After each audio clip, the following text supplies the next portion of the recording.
ગુજરાતમાં આપનું સ્વાગત છે। સ્થાનિક સ્વરાજની ચૂંટણીને અનુલક્ષીને અમરેલી પોલીસ તંત્ર સજ્જ બન્યું। બગસરામાં એએસપી જેવીર ગઢવીએ પોલીસ સ્ટાફ સાથે રાખી બૂથ લેવલ મુલાકાત કરી।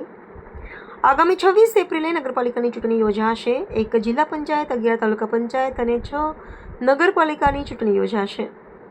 સ્થાનિક સ્વરાજની ચૂંટણીને અનુલક્ષી પોલીસ તંત્ર સજ્જ બન્યું છે।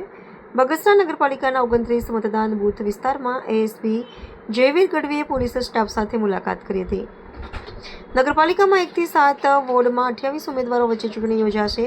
સ્થાનિક સ્વરાજ્યની ચૂંટણી શાંતિપૂર્ણ માહોલમાં યોજાય તે માટે એસપી જેવીર ગઢવીએ પીઆઈ, પીએસઆઈ અને પોલીસ સ્ટાફ સાથે વિવિધ વિસ્તારમાં મુલાકાત કરી હતી। મતદારો કોઈ ભય વગર મતદાન કરી શકે તેને લઈને પોલીસ તંત્ર દ્વારા સજ્જ બન્યું હતું।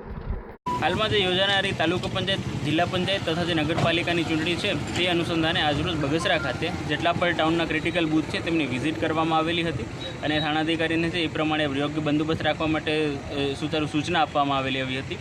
એ સાથે સાથે ચૂંટણી શાંતિપૂર્ણ રીતે પતે એ માટે પોલીસની જે તૈયારીઓ છે એનું અવલોકન કરવામાં આવેલું હતું અને હાલમાં બધી તૈયારીઓ છે જેના લીધે ચૂંટણી શાંતિપૂર્ણ રીતે કમ્પ્લીટ થઈ શકે।